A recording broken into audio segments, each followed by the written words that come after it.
queridos. Esse é o último vídeo sobre desenvolvimento, né? E é o desenvolvimento moral nos adolescentes. Ele entra por último justamente porque é o desenvolvimento que depende dos outros todos, né? Eles estão conectados. O cérebro do adolescente, ele é um cérebro que está em constante mudança, em desenvolvimento, em formação, com formação de novas sinapses, de formas de pensar diferentes, né?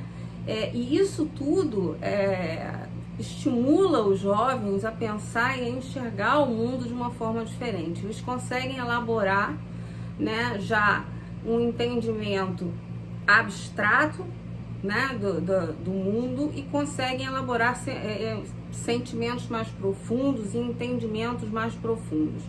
Isso faz com que eles percebam a vida adulta e percebam que a vida adulta nem para toda pergunta a gente tem uma resposta, né? Não existe isso. Muitas vezes existem perguntas que ficam sem resposta mesmo, e eles vão começar a perceber isso. Também é comum, né, e aceitável que eles questionem muito as regras, né, porque toda regra precisa ter uma explicação. E nesse momento pode haver um embate familiar, né, um embate entre o cuidador e o responsável e o adolescente. É importante que toda regra tenha uma justificativa, que essa justificativa seja justa, né? Existe uma justiça nessa justificativa e que tenha fundamento. Então pensem bem antes de estabelecer as regras, porque uma vez que você estabelece a regra, ela precisa ter um fundamento, e esse fundamento precisa poder ser explicado para o jovem. E eles começam a ter interesse por questões maiores, e muitas vezes até terem um engajamento. Isso é ótimo, isso não é uma coisa ruim, nas questões maiores, né, da sociedade.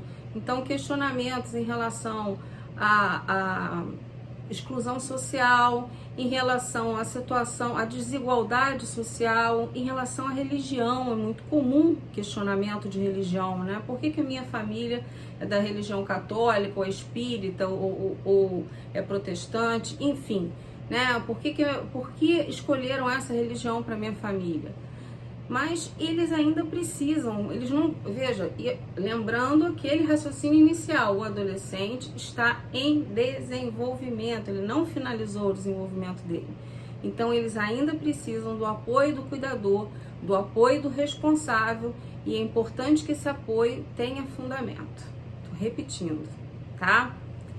O processo de definição dos valores leva os adolescentes a se envolver com atividades, né? Muitas vezes de grêmio, atividades de doação, de tempo, de cuidados. Isso é bom, isso é uma coisa boa, porque faz o adolescente perceber e aumentar o senso de empatia, né? Isso não é ruim. Tal como acontece com todos os outros tipos de desenvolvimento, os adolescentes variam, né, de quando e quão rápido eles vão estabelecer e mudar a moral e os valores. Então, eles podem oscilar, né? E isso precisa ser compreendido pelo cuidador, pelo responsável, pelos familiares, por quem está perto do adolescente. Ele está em desenvolvimento, vamos lembrar isso o tempo inteiro. Então, claro que ele não vai ter uma ideia fixa sobre valor, não vai ter uma ideia fixa sobre reação, como eu devo reagir. Ele pode, algumas vezes, oscilar, e é justamente nesse momento que entra o papel do cuidador, né? A moral do adolescente, ela acaba se baseando, né, com os problemas do mundo em geral, e por conta dos adolescentes vivenciarem situações únicas. Foi aquilo que eu falei, né? Então, dependendo do meio que o adolescente está e da família que o adolescente está inserido, esse sentido de moral vai ser de um jeito ou de outro, né? O meio influencia, sim. Os adolescentes, eles podem diferir, né? Se eles são mais otimistas em relação ao futuro, menos otimistas. Também muita atenção dos cuidadores nesse olhar, porque essa questão do otimismo pode surgir aí, né, um negativismo importante, talvez uma alteração comportamental de ansiedade, então precisa de um olhar crítico.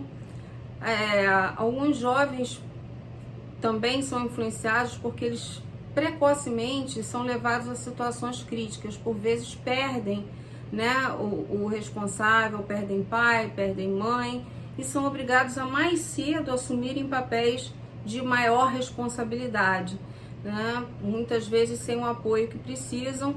Então também o desenvolvimento moral acaba ficando um pouquinho abalado porque ele não tem o apoio que ele precisa. E junto com isso, o adolescente enfrenta situações que não existiam. Por exemplo, para mim, ele precisa pensar se ele vai esconder determinada coisa ou vai postar. Quer ver? O amigo posta tudo, posta viagem, ele vai postar ou não vai? Né? Ele vai assumir compromisso ou ele vai fugir dos compromissos? Ele vai correr atrás de um emprego ou vai ser vergonha trabalhar?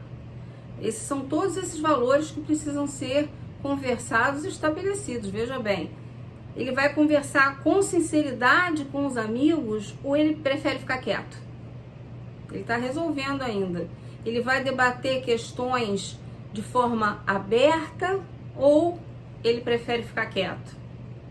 Tudo isso vai depender de como será aí o relacionamento dele com a família, né? E principalmente, como é que vai ser a decisão de qual vai ser a pessoa dele online. Isso também precisa do suporte familiar, tá? Porque o adolescente não tem ainda capacidade, né, de filtrar o que é moral. O que é moral online?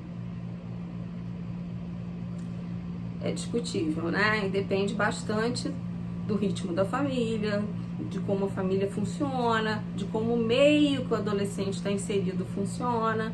Então, olha que papel importante aí, né?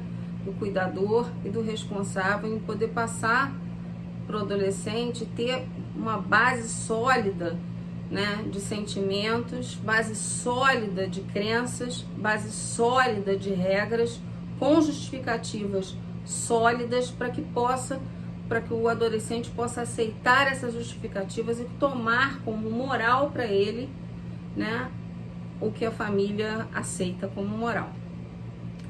E o que a gente pode fazer, né? Primeiro, falar abertamente. Você vê que em todos os vídeos eu falo isso, uma conversa aberta com o adolescente, sem pré-julgamentos. Ouçam o que o adolescente tem para falar. Quando a gente escuta o que o adolescente tem para falar, muitas vezes a gente consegue descobrir algumas coisas e não batendo de frente, mas com argumentos sólidos, mostrar para o adolescente que aquele não é o melhor caminho, que aquele caminho pode estar colocando o adolescente em uma situação de risco, né? Argumentos sólidos, sempre. Apoiar os adolescentes nas avaliações dos resultados. Então veja, o adolescente vivenciou uma situação e aí teve o desfecho daquela situação e ele tomou uma decisão errada. Por exemplo, foi numa festa e bebeu demais, porque o grupo, ele precisava da aceitação do grupo. Aí vai chegar em casa, qual vai ser a sua reação? Vamos lá. Se você quer que esse adolescente tenha confiança em você, fique junto de você, a sua reação tem que ser de não brigar imediatamente. Conversar com o adolescente, ser capaz de ouvir do adolescente o que aconteceu e poder mostrar para ele um outro caminho, que seja melhor para ele e que não o coloque em posição de risco. Deixar o adolescente explorar as outras perspectivas, ou seja, conhecer as outras realidades, ver filme, escutar música, sim, é um momento que eles precisam conhecer muitas informações e eles precisam dessas informações para vivenciar realidades diferentes, tá? E claro, escolher a realidade que vai formar a pessoa deles, tá bem? Próximo vídeo eu vou eu vou falar, né, sobre sexualidade, eu vou falar dos assuntos específicos de forma sucinta, porque realmente o adolescente precisa do acompanhamento do pediatra, né? Porque cada adolescente tem as suas questões, que são as suas questões mais graves, cada família tem as suas situações, e é um momento da vida que as consultas precisam ser mais próximas. Há necessidade, sim, da proximidade do especialista, do pediatra, e muitas vezes de um psicólogo ou psiquiatra. Tá bem? Grande beijo, excelente final de semana para todos.